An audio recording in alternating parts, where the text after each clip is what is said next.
Ladies and gentlemen, welcome to Healthy Life. Coffee is one of the world's favorite drinks and is enjoyed on a daily basis by millions of people.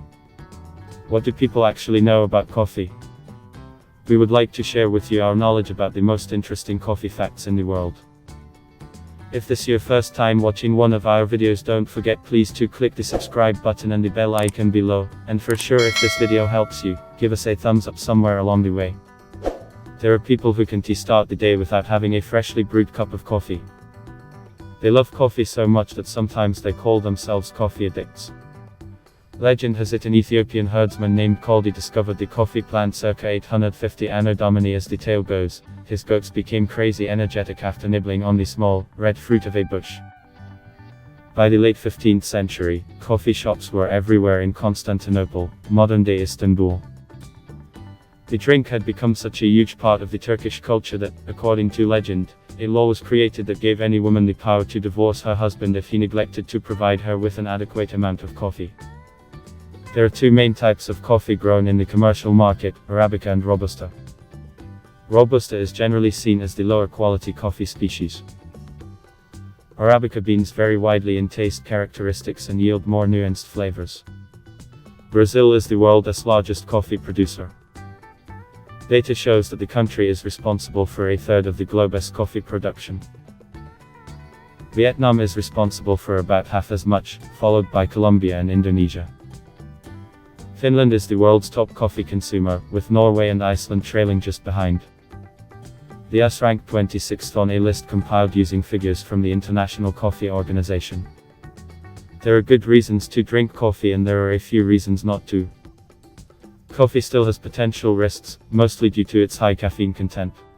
For example, it can temporarily raise blood pressure. Women who are pregnant, trying to become pregnant or breastfeeding need to be cautious about caffeine. High intake of boiled, unfiltered coffee has been associated with mild increase in cholesterol levels. Consuming an excessive amount of coffee can produce psychological effects that might lead to agitation and sleep deprivation. Some people are inherently sensitive to the psychoactive substance present in coffee, most familiarly called caffeine. According to a research study published in the Journal of the American Medical Association, people who regularly consume around 350 milligrams of caffeine exhibit the signs and symptoms associated with drugs notorious for substance abuse. For instance, they possess a never-ending desire for coffee and experience the signs of withdrawals when they try to limit their consumption. There are various acids present in coffee beans. With excessive consumption, they can increase the acidity in the digestive system and can also damage the internal lining of the stomach and small intestine that leads to the ulcer. With that said, be mindful of your daily consumption, especially if you are pregnant. Now, the good news about caffeine, and, of course, coffee. Coffee has many health benefits, and may even help you live longer. Caffeine has been shown to protect against a host of problems. Some studies have found that those who drink lots of coffee, but not decaf, seem to be 4 to 8 times less likely to develop Parkinson's disease, and that is more likely to be due to caffeine than to any nutrients in coffee. It may reduce the risk of Alzheimer's and dementia.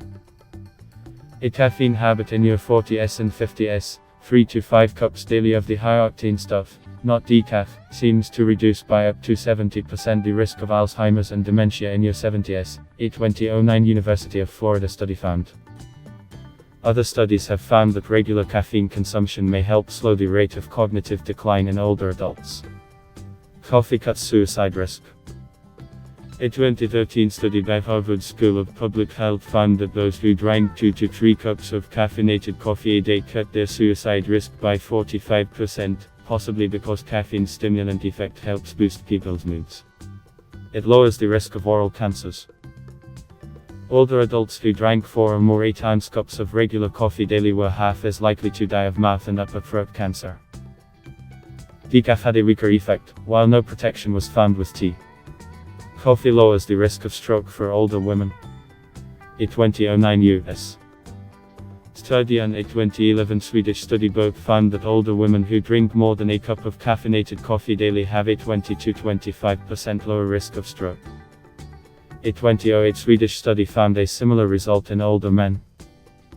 Caffeine aside, coffee can be considered a healthy drink, judging by the preponderance of research suggesting it may protect against a variety of diseases and help us live longer. Keep in mind that these studies found an association between better health and coffee drinking, but researchers haven't yet found exactly what causes these benefits. It could be, for example, that coffee drinkers are more active and social.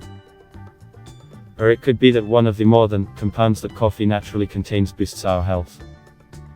The largest study to date, a joint project last year by the NIS National Cancer Institute and ARP that followed men and women ages 50 to 71 for more than 10 years, found that those who regularly drank coffee, either decaf or regular, had a lower risk of overall death than did non-drinkers.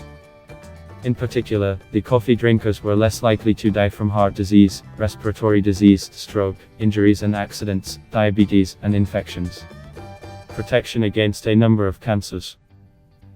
A 2010 overview of major studies on coffee consumption and cancer by the University of California, Los Angeles, found a strong protective association between coffee and endometrial, also called uterine, cancer and some protection from colon cancer. Other recent studies have found that drinking coffee may protect against prostate and liver cancer. Reduced risk of type 2 diabetes.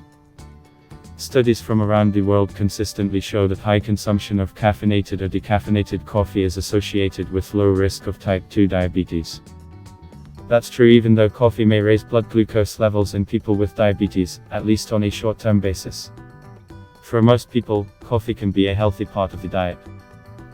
It is fine to enjoy a couple of cups a day unless you can control your consumption. If you are healthy and have not been advised by a medical professional to avoid coffee, enjoy it in moderation like you would any other food or drink. Got a burning question you want answered? Just ask it in the comments section below and please to subscribe to Healthy Life for weekly tips and tricks backed by science. Stay healthy and have a great day.